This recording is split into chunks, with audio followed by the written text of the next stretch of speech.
Durante más de 100 millones de años dominaron la Tierra, las mayores criaturas que han existido.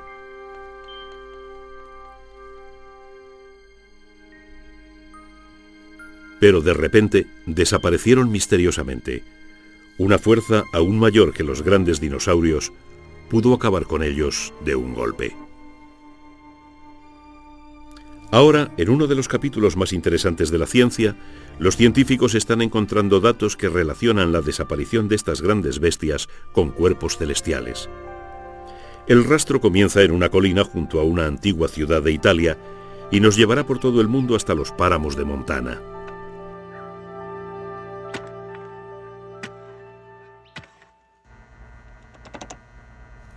Con ideas y herramientas nuevas, los científicos realizan hallazgos inesperados. El microscopio electrónico nos abre la puerta al mundo de lo infinitamente pequeño. Los ordenadores almacenan y organizan el registro de fósiles. Y los grandes telescopios rastrean los confines de nuestro sistema solar en busca de lo que un científico ha llamado Némesis, la estrella de la muerte.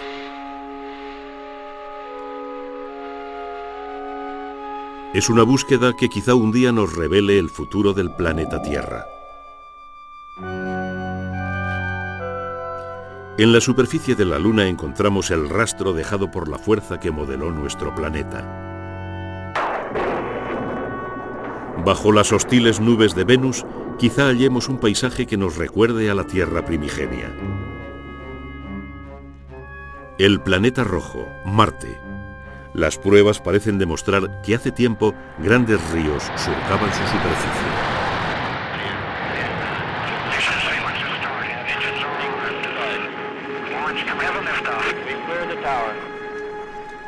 Acompáñenos en este viaje de descubrimiento a los límites del sistema solar y a los extraños mundos que guardan los secretos de nuestra creación.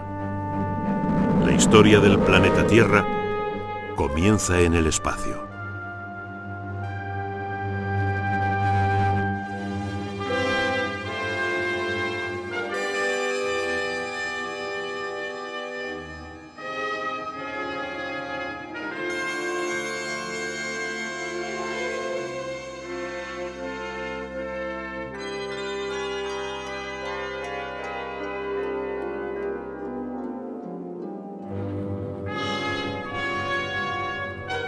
Historias de otros mundos.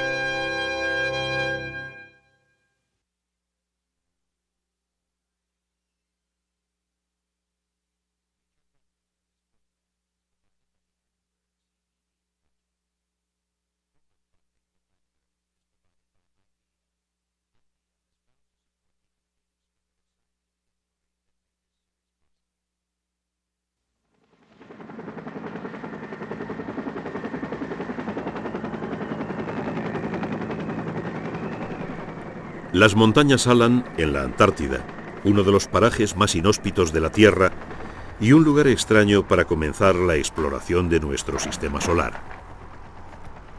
Pero en estos campos helados se esconden las claves de nuestra historia más antigua. En este frío helador y con vientos de 160 kilómetros por hora, grupos de científicos acampan aquí en el corto verano antártico. Buscan meteoritos, fragmentos del sistema solar que han caído a la Tierra.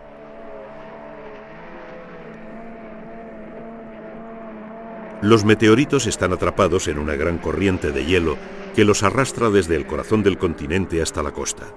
Las montañas Alan bloquean el flujo del hielo, permitiendo que el viento lo desgaste. Los meteoritos acaban aflorando a la superficie. Estas pequeñas rocas son el resultado de los mismos procesos que crearon el Sol y los planetas.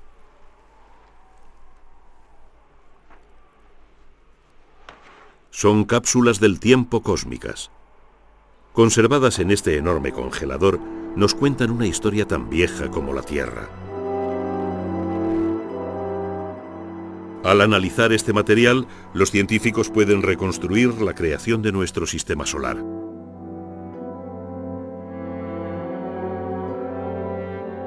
Hace unos 4.500 millones de años, en uno de los brazos de la Vía Láctea, una enorme nube de gas y polvo comienza a condensarse.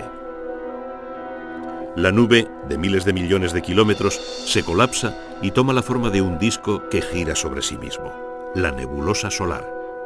Dentro del disco las partículas chocan y se unen, y el Sol primordial y los planetas luchan por emerger.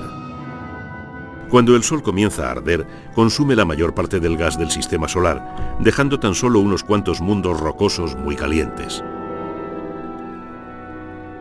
Impactos colosales dan forma al planeta que un día llamaremos Tierra.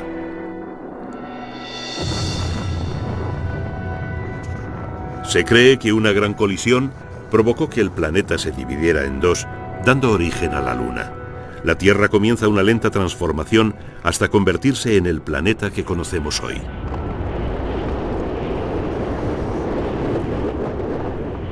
$4.500 millones de años después, la Tierra sigue evolucionando. Vivimos en un planeta en continua transformación. Su superficie sufre interminables ciclos de creación y destrucción. Las rocas guardan la mayor parte de la historia de la Tierra, pero faltan grandes capítulos. Las rocas más antiguas, creadas durante los primeros 1.000 millones de años de la Tierra, han desaparecido, destruidas por su incesante actividad. ¿Cómo saber qué ocurrió en la Tierra antes de que se borrasen los registros más antiguos?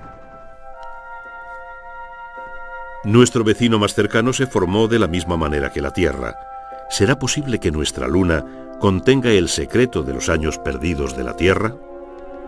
But if I were to say, my fellow citizens, that we shall send to the moon, 240,000 miles away, a giant rocket made of new metal alloys, some of which have not yet been invented, capable of standing heat and stresses several times more than have ever been experienced, fitted together with a precision better than the finest watch, carrying all the equipment needed for propulsion, guidance, control, communications, on an untried mission to an unknown celestial body, and do all this and do it right. 20 de julio de 1969. El Apolo 11 manda fotos desde la Luna. Hay cráteres por todas partes. ¿Son volcanes extinguidos? ¿O heridas dejadas por otros acontecimientos aún más violentos de un pasado lejano? Paradójicamente, parte de la respuesta se encuentra en la misma Tierra, en zonas que recuerdan al paisaje lunar. No es fácil encontrar cráteres en la Tierra. La mayoría están tan erosionados que solo queda una cicatriz circular. Pero ¿cómo se formaron estas estructuras? El misterio se resolvió aquí, en Meteor Crater, cerca de Flagstaff, Arizona. Con 1,5 kilómetros de ancho y 180 metros de profundidad, este agujero se formó hace 50.000 años en un acontecimiento de fuerza inimaginable.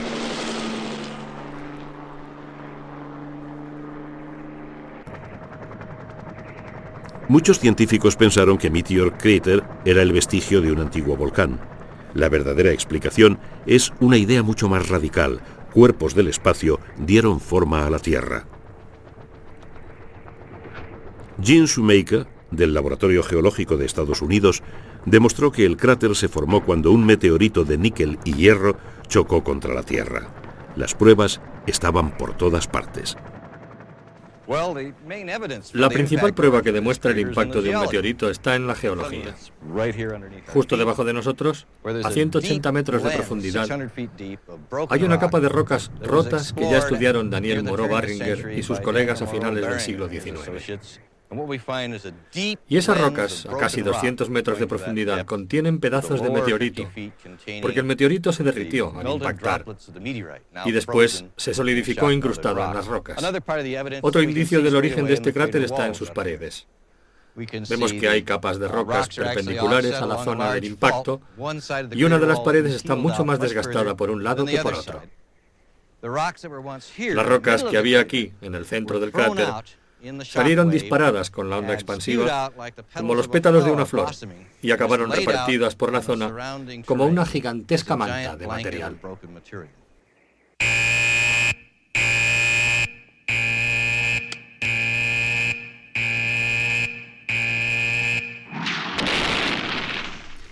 Las colisiones de meteoritos contra la Tierra son muy raras. Para estudiar su función en la formación de los planetas, los científicos deben crear modelos de trabajo. El geólogo planetario Pete Schultz y sus colegas del laboratorio Ames de la NASA, cerca de San Francisco, realizan experimentos para estudiar lo que ocurre cuando un cuerpo del espacio golpea la superficie de un planeta. Utilizan una especie de pistola de gas para simular estas colisiones. 400 fotogramas por segundo, ¿no? Y además tenemos 8500 por segundo en el... El experimento se realiza al vacío para simular las condiciones del espacio. Las explosiones se graban a cámara muy lenta.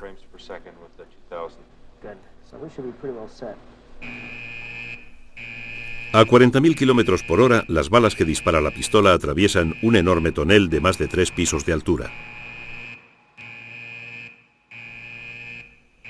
Vale, Earl, dispara.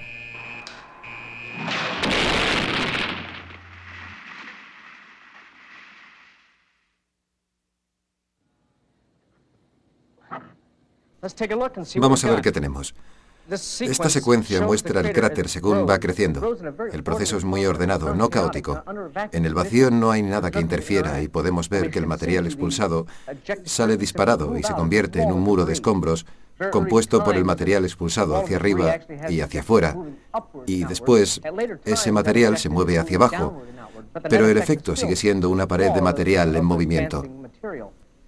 Se puede ver que el material expulsado se mueve y se agrupa. Estos pequeños montones de escombros al final impactan contra la superficie al moverse hacia adelante en un proceso muy ordenado. Estos experimentos recrean el impacto de los cráteres que vemos en la Luna. Este es el cráter, este es el borde del objetivo. El cráter está en el centro y vemos que hay unos cercos muy simétricos. Al alejarnos del cráter, el material escupido por la colisión es cada vez menor. Si nos apartamos un poco, vemos que hay agrupaciones de material. Eso lo vimos en la grabación. Vimos cómo la nube de material proyectado se agrupa y luego impacta contra la superficie. Y así es como se producen las marcas tan peculiares que vemos en la Luna. Estos experimentos muestran las fuerzas que originaron hace miles de años los cráteres de la Luna.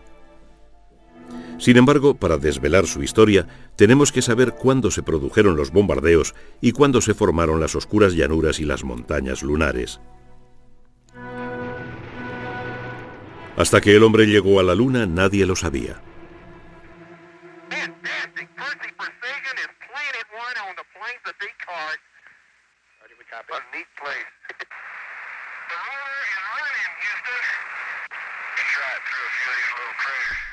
Cuando los astronautas avanzaron por la superficie lunar, su principal objetivo era reunir muestras de rocas.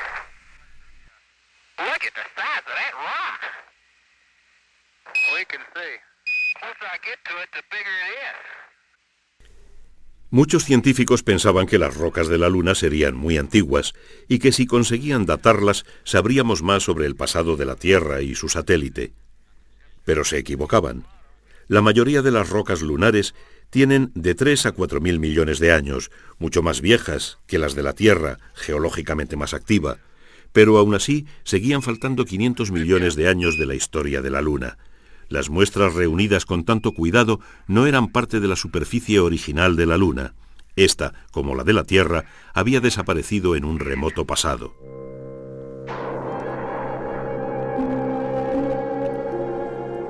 Cuando llegaron las muestras lunares, los primeros capítulos de la historia lunar comenzaron a desvelarse. Hace 4.500 millones de años, la formación inicial de la Luna ya se había completado. Su superficie, calentada por repetidos impactos de meteoritos, se enfrió. Hace 4.000 millones de años, la Luna sufrió un segundo bombardeo masivo que destruyó gran parte de su superficie original. Durante millones de años, la lava ascendió a través de los cráteres, ocultando aún más la superficie original. Hace 3.000 millones de años, la superficie de la Luna se solidifica. Salvo por alguna pequeña lluvia de meteoritos, permanece intacta hasta hoy. Nuestro viaje a la Luna nos deparó otra sorpresa. Los bombardeos de meteoritos no son catástrofes ocasionales, son la fuerza más importante en la formación de los planetas. Para Gene Shoemaker, Meteor Crater nos recuerda que impactos como estos contribuyeron a dar forma a nuestro planeta. En la Tierra hoy hay otros procesos más importantes. Por eso los impactos de meteoritos apenas han dejado huella en su superficie. Pero en la Luna, en Marte o en algunos satélites de Júpiter y Saturno, los cráteres de impacto siguen siendo el rasgo dominante en sus paisajes y una parte crucial de su geología. Para explorar estos planetas vecinos, hemos desarrollado máquinas aún más fabulosas.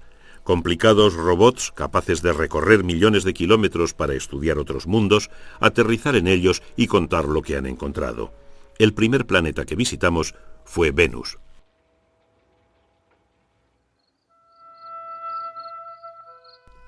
Durante milenios el hombre ha visto a Venus como una estrella brillante que refulgía en el horizonte. Hasta hace poco se resistía a la exploración. La ciencia sabe ahora que es nuestro planeta hermano, casi del mismo tamaño y masa que la Tierra. Sin embargo, sigue siendo un enigma debido al denso manto de nubes que lo envuelve. Los viajes de las sondas revelaron que no podía ser más diferente de la Tierra.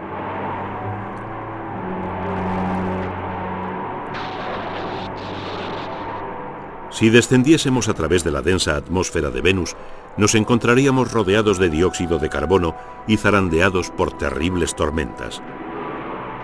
A diferencia de las nubes blancas de la Tierra, las de Venus son densas y venenosas, compuestas principalmente por azufre, una lluvia ácida capaz de disolver el más duro de los metales. A ciertos niveles, los vientos de hasta 320 km por hora arrastran las espesas nubes. Y en su superficie, la pesada atmósfera crea una presión 90 veces superior a la de la Tierra. Ningún lugar en la Tierra puede imitar el clima de Venus. Ningún otro mundo es tan desolador y estéril. Ningún otro paisaje es tan árido. Sin embargo, Death Valley, en una tarde calurosa, nos puede dar una idea. Venus ha evolucionado de forma muy diferente a la Tierra. ¿Cómo se convirtió en un lugar tan caliente y desolado? Jim Head, de la Universidad de Brown, es una autoridad en la materia. Death Valley es uno de los lugares más calurosos de la Tierra, pero queda muy lejos de las temperaturas en la superficie de Venus. Aunque en Death Valley en un día muy caluroso se pueden llegar a los 50 grados centígrados, en Venus la temperatura no suele bajar de los 480 grados. De hecho, en la superficie de Venus se podría derretir plomo. ¿Por qué es tan caliente? Cabría pensar que se debe a su proximidad al Sol, pero eso es solo parte de la explicación. En la Tierra, el calor que procede del interior del planeta se irradia al espacio. Sin embargo, en Venus, su densa atmósfera actúa como un gigantesco invernadero que atrapa el calor del planeta y no lo deja escapar, haciendo subir la temperatura global. Solo la Unión Soviética consiguió enviar con éxito sondas a la superficie de Venus. Antes de que la atmósfera las destruyera, lograron mandar imágenes de un mundo extraño e infernal.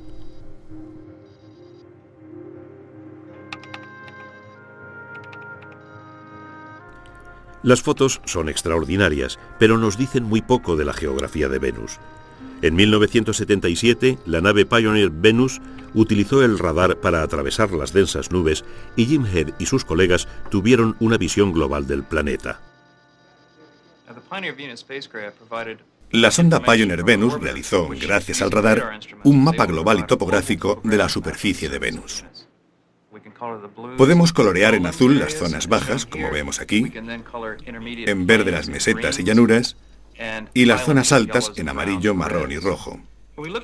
Cuando miramos esto, nos podemos hacer una idea de la naturaleza tridimensional de las altitudes y nos ayuda a distinguir zonas como estos valles que, de hecho, parecen la cuenca de una gran extensión de agua. Aunque, debido a las altas temperaturas de Venus, sabemos que no hay agua, por lo menos ahora.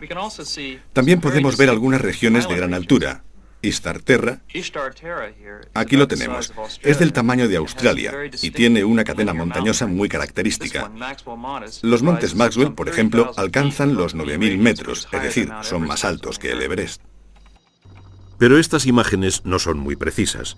Gran parte de la geología terrestre permanecería oculta si utilizásemos este mismo sistema para estudiarla. Esto es muy interesante porque todas estas figuras familiares, Norteamérica, Suramérica, Australia, las cuencas oceánicas, cuando lo estudiamos con más detalle, nos encontramos con el mismo problema. La resolución de este sistema no es suficiente para comprender la geología. El Gran Cañón no es visible con esta resolución. Es obvio que podemos echar un vistazo a la geografía de Venus con este sistema, pero no tenemos ni idea del origen geológico de sus características geográficas. Para estudiar las fuerzas que modelaron Venus, Jim Head y sus colegas utilizan una herramienta muy especial. En lo alto de las montañas de Puerto Rico, cerca de Arecibo, se encuentra el mayor radiotelescopio de la Tierra. Con un diámetro de 300 metros, esta gigantesca antena de radar envía señales a la lejana superficie de Venus y capta los débiles ecos que llegan. Los datos de Arecibo tienen de 50 a 100 veces más resolución que los del Pioneer Venus. Lo vemos claramente aquí. Esto es Beta Regio. Y justo en el centro hay una zona de color más oscuro que podemos ver con mayor resolución con los datos de Arecibo. A 41 millones de kilómetros de distancia, Arecibo puede registrar cambios en la superficie de Venus de solo 1 kilómetro. De cerca, Venus es aún más asombroso. En lugar de colores vivos, lo que vemos aquí es una gran cantidad de detalles, y eso es lo que queremos. Aquí en medio del valle hay unas líneas brillantes que probablemente sean fallas, y aquí abajo hay una gran estructura circular con ramificaciones que se alejan de ella. Si observamos esto con más detalle, sobre todo la zona norte, vemos que hay muchas fallas a lo largo de esta extensa depresión. Esto se parece mucho al gran valle del Rift en África, donde las fuerzas tectónicas quiebran la corteza, creando un profundo valle. Si miramos al sur, vemos que esta formación circular es aún más llamativa. Es un volcán situado sobre una falla. El volcán expulsa lava que llena el valle y fluye por los lados de la estructura. Así podemos ver fuerzas tectónicas más o menos como las que hay en la Tierra y un vulcanismo asociado a estas fuerzas, como el monte Kilimanjaro está asociado al gran valle del Rift. La Tierra ha cambiado mucho en miles de millones de años. El proceso llamado tectónica de placas reorganiza la superficie de nuestro planeta modificando su corteza. Pero ¿cómo se inició este proceso? Curiosamente, Venus quizá tenga la respuesta. Estudiar Venus quizá sea una forma de echar un vistazo al pasado de la Tierra antes de que comenzase la tectónica de placas. Se han recogido muestras que quizá nos digan aún más. Es muy posible que Venus, con 5.000 millones de años de edad, presente el aspecto que tenía la Tierra cuando solo tenía 2.000. Más allá de Venus se encuentra el planeta rojo, Marte. Con 1/3 del tamaño de la Tierra, la atmósfera de Marte es tan fina que apenas existe. Las sondas Mariner y Viking revelaron un mundo sobre cuya superficie está escrito un pasado violento y agitado. En el ecuador marciano encontraron una enorme depresión, el Vallis Marineris. Con 3 kilómetros de profundidad, es tan grande como Estados Unidos y podría tragarse accidentes geográficos tan enormes como el Gran Cañón. No se ha encontrado nada igual en el sistema solar.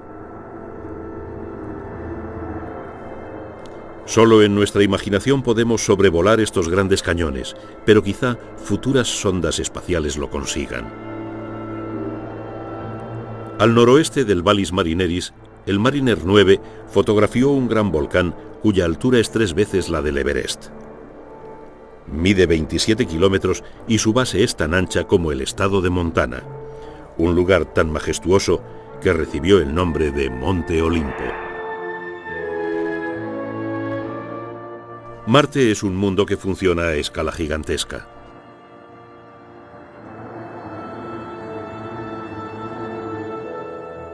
Los terrestres siempre hemos visto en Marte un planeta misterioso, incluso antes de enviar las sondas espaciales. Hace un siglo solo podíamos verlo desde observatorios como este, en las montañas de Flagstaff, Arizona. Pero pensábamos que quizá no fuera un planeta tan diferente del nuestro. Alimentábamos la esperanza de que en Marte también hubiese vida inteligente. Toby Owen es un científico que estudia la atmósfera marciana. De todos los planetas, Marte es el que siempre pensamos que podría albergar vida. Este es un libro de dibujos de Marte, realizado por Percival Lowell, que construyó este observatorio hace unos 100 años para estudiar el planeta rojo con detalle. Lowell describió un mundo que alimentó la imaginación del gran público. Con este telescopio realizó observaciones asombrosas. Todos los años veía cómo las capas de hielo del planeta crecían y menguaban. Durante el verano marciano observó zonas oscuras que se extendían por la superficie del planeta rojo. Según él, se trataba de la floración de los bosques marcianos. Cuidadosamente dibujó estas imágenes en su libro de notas. La vegetación no era el único tipo de vida que Lowell creyó ver en Marte. También pensaba que había una raza moribunda y desesperada que construyó una vasta red de canales para llevar agua de los casquetes polares a las ciudades sedientas del Ecuador. Para demostrar esto, dibujó un mapa del intrincado sistema de acueductos marcianos y predijo que un día descubriríamos la presencia de una antigua civilización. Pero las cosas no ocurrieron así.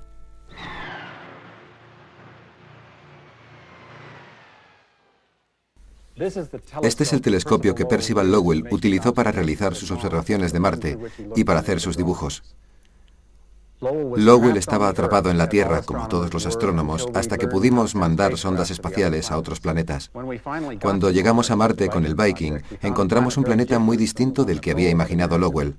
No había rastro de los canales, ni de sus constructores, y tampoco había vestigios de vida. Para hacernos una idea de cómo es Marte hoy en día, imaginemos que vamos allí de camping. Si intentamos hacer una hoguera para cocer unos huevos, no podremos, porque no hay nada que pueda arder. No hay combustible. No hay vida, ni ningún tipo de materia orgánica. Lo segundo que descubriríamos es que aunque hubiese combustible, tampoco ardería nada, porque hay muy poco oxígeno en la atmósfera. Marte es un lugar seco y frío. Un planeta desierto sin posibilidad de que haya vida, tal como la conocemos. Por las fotos enviadas por las sondas Viking, es fácil comprender por qué no hay vida en Marte.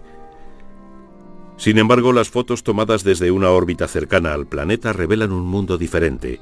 Encerrados en los casquetes polares de Marte hay océanos de agua, y se cree que en otro tiempo esa agua fluía por la superficie. También se puede apreciar el lecho de antiguos ríos.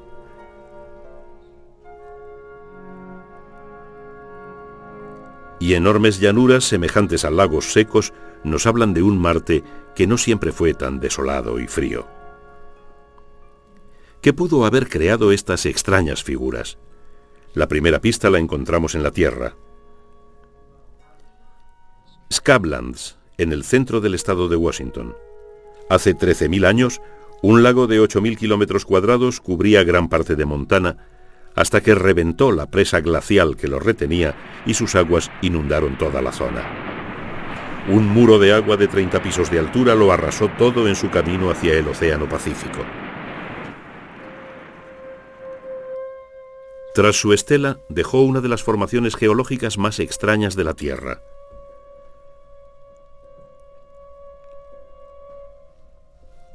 Como grandes cicatrices en la piel del planeta, los Scablands son una prueba del poder desencadenado por una inundación catastrófica. Normalmente estos cañones tardarían millones de años en formarse. La inundación los esculpió en menos de una semana.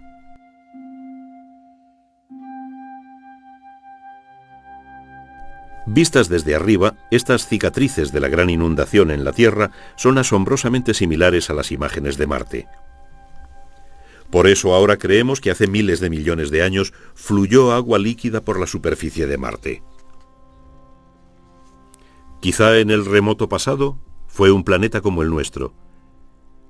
Y si había agua en Marte, quizá también hubo vida. Toby Owen cree que antaño Marte tenía un clima más cálido y por su superficie corría el agua. Su atmósfera sería mucho más densa, una manta de gases que atrapaban el calor como la atmósfera terrestre. Aquella atmósfera sería rica en dióxido de carbono, un gas muy bueno para contener el calor una vez que el planeta se ha calentado. Además, habría ejercido una presión, doble de la de la Tierra, que permitiría que el agua líquida fluyera por la superficie. Tendríamos una temperatura cálida, presión alta, agua líquida y, por supuesto, los gases de la atmósfera que se necesitan para que surja la vida. Existirían todas las condiciones básicas que se necesitan para que hubiese vida en Marte. La única pregunta es, ¿la hubo y de qué tipo? En Shark Bay, en el oeste de Australia, hay más pistas que nos indican cómo pudo ser la vida en Marte. Aquí todavía podemos encontrar seres similares a los que florecieron en la Tierra hace 3.000 millones de años. Son estromatolitos, cúpulas rocosas creadas por comunidades de microorganismos. Durante más de 1.000 millones de años fueron la forma de vida dominante en nuestro planeta. Si los marcianos existieron alguna vez, se parecerían a esto. La atmósfera y el agua de Marte desaparecieron, el planeta se congeló y perdió la posibilidad de albergar vida. La desesperada raza de constructores de canales que imaginó Percival Lowell jamás existió, pero si alguna vez hubo vida en el planeta, estaba condenada. Marte es el último de los planetas rocosos. Más allá, el sistema solar es completamente diferente. En 1977, la sonda Voyager despegó con rumbo a estos mundos lejanos y extraños. A cientos de millones de kilómetros de casa, la primera parada es Júpiter, una gran bola de gas. Esta imagen con infrarrojos revela un Júpiter que jamás habíamos visto. Al carecer de una superficie sólida, irradia continuamente calor de su interior. Si fuera varias veces más grande, probablemente se habría convertido en un segundo Sol. 300 veces más masivo que nuestra Tierra, Júpiter gira casi 3 veces más rápido. Los científicos estudian las imágenes enviadas por la sonda Voyager para desentrañar la naturaleza de las extrañas marcas que aparecen en su superficie. La atmósfera de Júpiter está llena de nubes que giran y se retuercen, adquiriendo 1000 formas diferentes. Gigantescos anticiclones alteran su atmósfera. El más grande es la Gran Mancha Roja, en la que cabrían 3 tierras. Si aceleramos la imagen, la incansable actividad de la turbulenta atmósfera de Júpiter cobra vida. Incontables tormentas se alimentan del calor del interior del planeta. Alrededor de Júpiter orbita un extraño sistema de lunas. Todas ellas esconden más de una sorpresa para los científicos que las estudian por primera vez. Calisto muestra las cicatrices dejadas por gigantescos impactos, espectaculares marcas concéntricas que salpican su superficie helada. Ganímedes es la más grande de las lunas de Júpiter y, a diferencia de la nuestra, gran parte de su masa es agua congelada.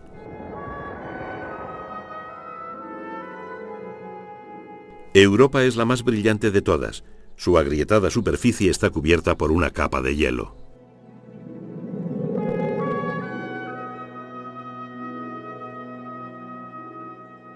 Cuando el Voyager fotografió Io, comenzó a desvelarse una de las historias más extrañas de la misión. ¿Cuál es el origen de las marcas que aparecen en este extraño satélite? Estamos en el laboratorio de propulsión de Pasadena con Torrance Johnson, miembro del equipo Voyager. Cuanto más nos acercábamos a Júpiter, más extraña nos parecía Io. La imagen que tenemos en pantalla es más o menos lo que vimos 2 semanas antes del encuentro. Pensábamos que Io estaría repleta de impactos de meteoritos y de cráteres, como ya habíamos visto en la Luna, Mercurio y Marte. En lugar de eso, vimos unas marcas muy extrañas, pero ni rastro de cráteres. Cuando estudiábamos las fotografías en tiempo real, no podíamos interpretarlas, pero ahora sabemos que teníamos ante nosotros una superficie geológicamente muy joven que se renovaba y reestructuraba por sí sola. Esta imagen, tomada por la sonda, proporciona una primera pista reveladora. Si aumentamos el contraste y el tamaño, aparece una especie de pompa sobre la silueta de Io. El Voyager había encontrado un volcán en acción, el primero que se veía fuera de nuestro planeta.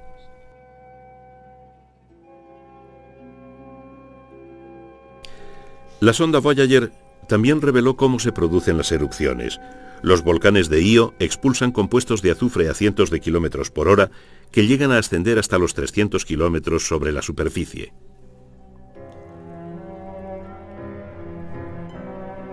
En su viaje orbital alrededor de Io, el Voyager localizó otros 8 volcanes activos. En estas asombrosas fotografías tomadas desde el espacio, Io muestra claras evidencias de múltiples erupciones. Enormes cráteres volcánicos salpican su superficie y gigantescos lagos de azufre líquido le dan un aspecto marchito y decadente. Io es un mundo torturado. Atrapado entre los campos gravitatorios de Júpiter y Europa, es constantemente zarandeado y comprimido. Cuando libera calor de su interior, el satélite literalmente se vuelve del revés. A 1.000 millones de kilómetros de Júpiter, el Voyager por fin llega a Saturno, otro mundo asombroso. El gran atractivo de Saturno es su intrincado sistema de anillos, con más de 160.000 kilómetros de ancho y algo menos de 100 metros de grosor. Los 3 anillos principales que se ven desde la Tierra contienen una asombrosa variedad de anillos más pequeños. Un día quizás nos ayuden a comprender mejor las fuerzas que dieron forma al disco en el que se creó el sistema solar. Más allá de Saturno hay otros mundos. El helado Urano, con sus peculiares anillos. Y Neptuno, con su luna, Tritón, aún más fría, misteriosa y lejana que él.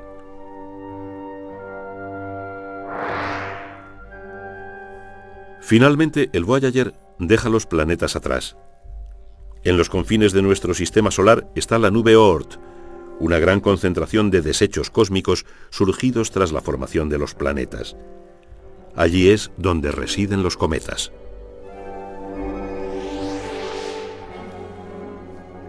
Sorprendentemente, los cometas que se concentran en esta región del espacio quizá tuvieron un profundo efecto en nuestro planeta. Desde lejos, la Tierra no es tan diferente de los mundos que la rodean.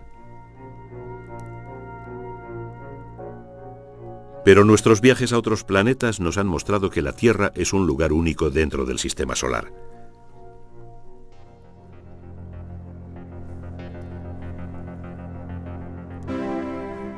Bendecido por su distancia al Sol, nuestro mundo se ha convertido en el gran oasis azul del sistema solar.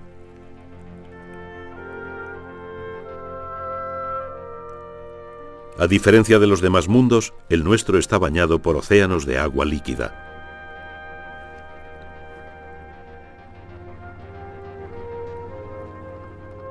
Su aire es rico en oxígeno y durante miles de millones de años su temperatura ha permanecido constante.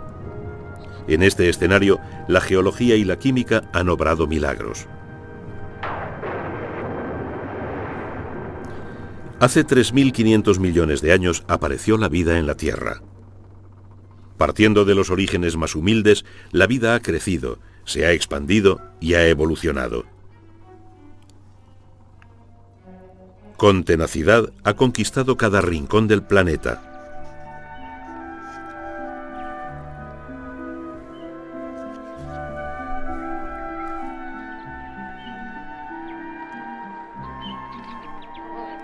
Sin embargo, su asombrosa variedad ha sufrido numerosos cambios. Muchas especies que ahora caminan sobre la Tierra no siempre han estado ahí. La evolución favorece al más fuerte. Miles y miles de familias de animales han surgido, prosperado y luego desaparecido.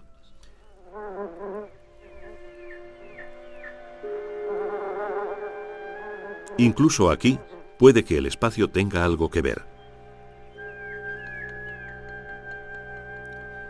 Esta cantera de Utah contiene una gran variedad de restos fósiles de enormes criaturas que una vez vivieron y respiraron y que ahora han desaparecido. Los dinosaurios fueron los animales más grandes y espectaculares que jamás caminaron sobre la Tierra. Durante 100 millones de años dominaron el planeta, pero de repente, hace 65 millones de años, el último de los dinosaurios desapareció. Solo quedan sus huesos. La desaparición de los dinosaurios y de las criaturas que vivieron con ellos es uno de los grandes misterios de la ciencia. Una nueva teoría relaciona la muerte de estas gigantescas bestias con algo que sucedió en el espacio. La historia comienza al otro lado del mundo.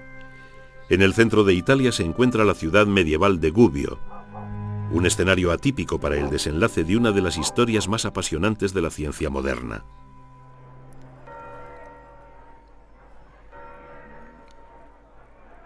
Gubbio no es muy distinta de cualquier otra ciudad pequeña. Los rostros que hoy miran sus antiguas calles se asemejan a los que vivieron aquí en generaciones pasadas.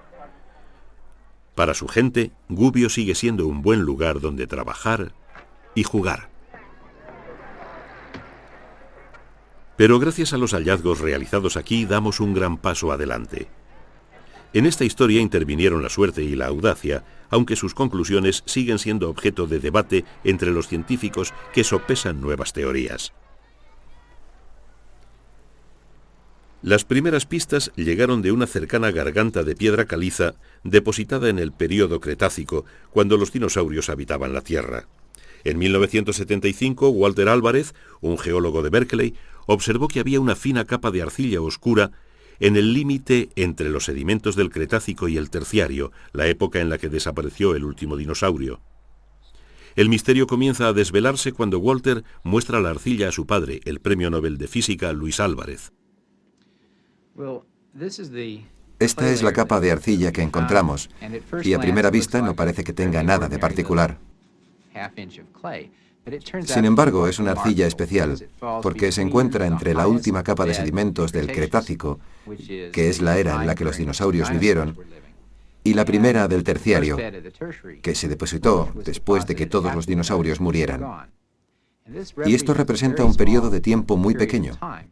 Ahora pensamos que esta capa de arcilla representa solo un año, pero lo que dio origen a todo el proyecto fue preguntarnos cuánto tiempo se necesitó para que se depositara esa capa de arcilla. Tuve una idea que después resultó ser muy poco original. Y es que cuando los meteoritos entran en la atmósfera, la mayoría de ellos se desintegran. Son estrellas fugaces. Cuando arden, se convierten en polvo, y ese polvo cae a la superficie de la Tierra. Es como si uno fuera por ahí con un salero y echase sal de meteorito por todo el planeta a un ritmo constante. La idea básica era averiguar cuánto tardó la capa de arcilla en formarse, calculando qué cantidad de ese material especial, de esa especie de sal, quedó repartida por toda la Tierra al desintegrarse el meteorito.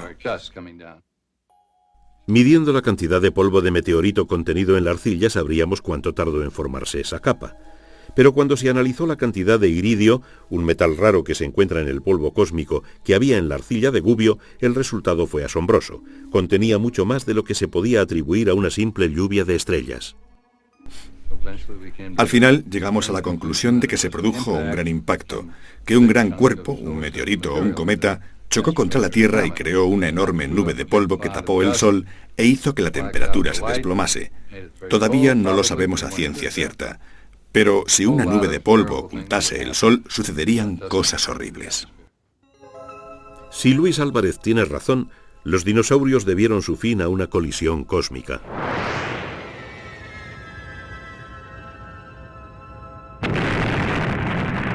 El polvo arrojado a la atmósfera rápidamente envolvió la Tierra. La luz del Sol quedó bloqueada y el día se convirtió en noche perpetua. El frío y la oscuridad hicieron desaparecer a los dinosaurios y a 3/4 partes de las especies vivas. La capa de arcilla se formó cuando el polvo se fue depositando sobre la Tierra, revelando el desolado rostro de un planeta devastado. Es una idea atractiva, pero ¿sucedió así? La misma capa de arcilla se ha encontrado en muchos otros lugares, pero puede que se debiera a la actividad volcánica de la Tierra. Bruce Bohr, un geólogo del Laboratorio Geológico de Estados Unidos y una autoridad en arcillas volcánicas, decidió investigar esta hipótesis. Bohr sabe que estas rocas de Brownie Butte, en Montana, contienen polen y esporas de plantas que vivieron en la época de los últimos dinosaurios. Usándolas como guía, rápidamente desentierra la frontera entre el Cretácico y el Terciario cuando desaparecieron los dinosaurios. Lo que tenemos aquí es una capa de arcilla oscura, el último de los sedimentos del Cretácico. Lo sabemos por el polen y las esporas. Esta capa rosa es la capa radiactiva y encima tenemos una fina veta de carbón. Sabemos que las plantas cambiaron drásticamente en esta frontera, marcada aquí por la arcilla.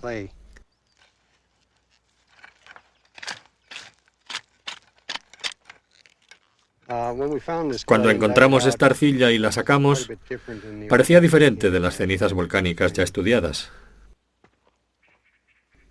Era más dura, más rosa y mucho más fina, y todo eso, junto con la localización en la frontera entre el Cretácico y el Terciario, nos llevó a la conclusión de que era algo especial. Al microscopio electrónico, Bohr examina los fragmentos de arcilla.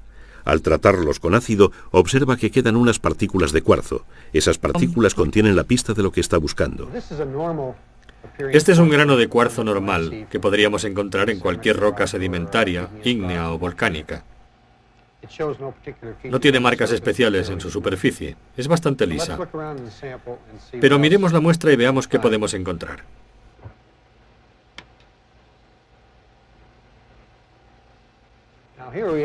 Aquí tenemos un grano de cuarzo que sí muestra unas marcas extrañas. Estas rayas se formaron por contacto con ácido clorhídrico que ahora se usa para realizar grabados. Nunca habíamos visto marcas como estas en el examen de miles de rocas de diferentes tipos. Investigamos y encontramos que otras personas habían visto cosas parecidas, pero solo en lugares donde habían impactado meteoritos o donde se habían producido explosiones nucleares. Un poquito más, ¿verdad? El cuarzo de la arcilla se formó también por un impacto. Esto convenció a Bohr de que hace 65 millones de años una gran roca impactó contra la Tierra. ¿Pero es posible que ese fenómeno se produjera en más de una ocasión? La historia continúa. En la Universidad de Chicago, Jack Sepkoski ha dado un nuevo giro de tuerca a esta intrigante historia. Está recopilando una lista de los animales que se extinguieron en los pasados 250 millones de años. Meticulosamente anota el tiempo en el que la criatura vivió y murió. Con más de 3.500 familias, es el registro más completo que existe. Intrigado por la idea del impacto cósmico, Sepkoski comienza su análisis. Los resultados son inesperados. Los picos en el gráfico revelan toda una serie de extinciones masivas, unas grandes, otras pequeñas. Y aún más asombroso, no son extinciones al azar, sino que parecen suceder en ciclos regulares cada 26 millones de años. La pauta de las extinciones es toda una sorpresa para Sepkoski y su colega David Raup.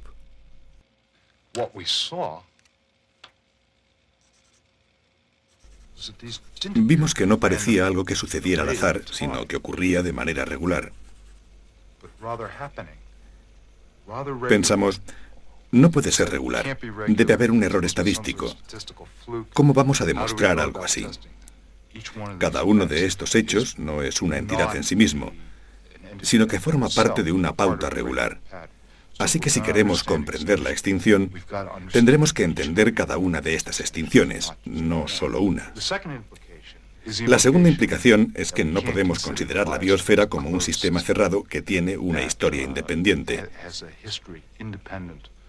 sino que la Tierra también depende de su entorno extraplanetario. Si queremos comprender la historia de la vida, tenemos que comprender la historia del sistema solar. ¿Vivimos en un planeta que queda devastado cada 26 millones de años? Muchos científicos dudan de que ese ciclo de extinciones realmente tenga lugar.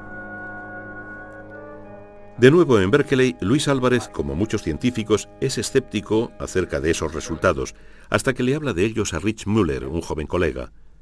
Muller comienza a pensar, ¿cómo se podría explicar esa regularidad? Si el Sol tuviese una estrella compañera que siguiese una órbita lo suficientemente lejana y plana como para ser estable, afectaría a los cometas. Cada vez que Muller sugiere una solución, Luis Álvarez se la desmonta rápidamente. Por fin surge una teoría ingeniosa, una que Álvarez está de acuerdo en probar. Muller propone que el Sol tiene una pequeña estrella como compañera, a la que llama Némesis. Cada 26 millones de años, Némesis se acerca lo suficiente como para alterar la nube Oort, esa concentración de cometas en los confines del sistema solar. En la pantalla del ordenador tenemos una simulación del sistema solar.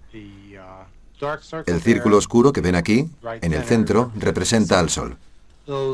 Estos pequeños puntos oscuros que orbitan alrededor como un enjambre de abejas son los cometas que orbitan alrededor del Sol. Lejos de aquí hay un punto negro y grande que representa Némesis.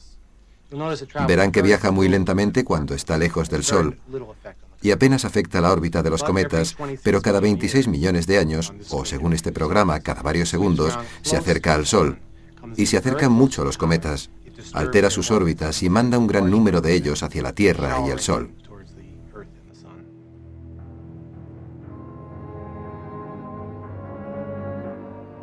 La idea de Rich Muller no es tan extraña como pueda parecer.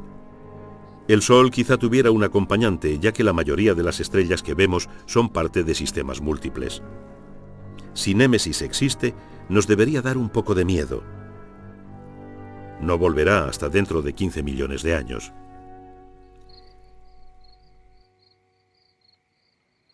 Mientras tanto, la búsqueda de Némesis sigue en el Observatorio Lochner, cerca de Berkeley.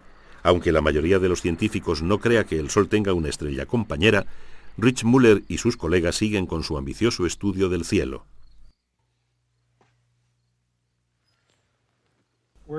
Utilizamos este telescopio para buscar a Némesis. La idea es tomar fotos de una estrella y luego volver a estudiarla 6 meses después.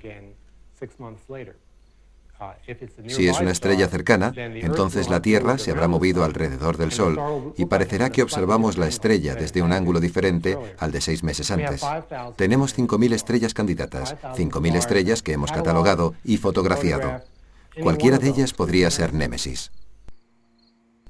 Para Rich Muller, esta búsqueda no solo proporciona una relación inaudita entre la muerte de los dinosaurios y una estrella oscura, también arroja luz sobre los orígenes del hombre. Los mamíferos ya existían, pero no fueron capaces de dominar la Tierra mientras la compartieron con los dinosaurios. Nuestro mundo, de donde venimos y a dónde vamos, todo se ve afectado por este hecho. Me parece muy emocionante. No se trata solo de física, es astrofísica, es biología, evolución, paleontología. Es una cuestión de ¿por qué estamos aquí? La búsqueda de Némesis quizás sea en vano. Los intentos de los científicos para comprender el mundo que nos rodea con frecuencia lo son.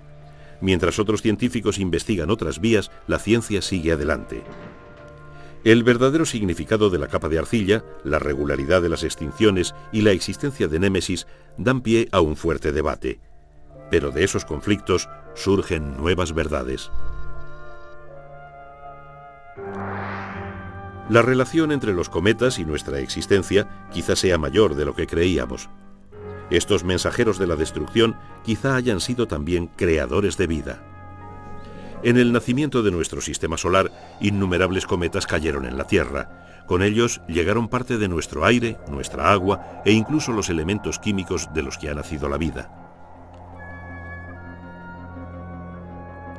Nuestro mundo está hecho de polvo de estrellas, al igual que la gran variedad de vida que alberga.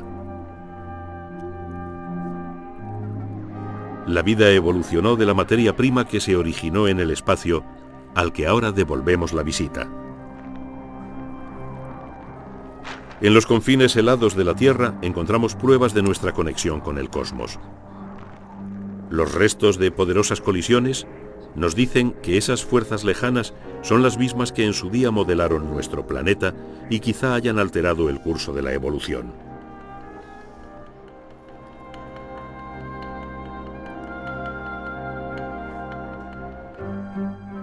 Hemos visitado otros mundos y hemos descubierto nuevas maravillas sobre el nuestro. Estos viajes nos han llevado a cerrar el círculo. Hemos vuelto a casa tras un largo viaje, más conscientes de la rara joya que es nuestro planeta Tierra.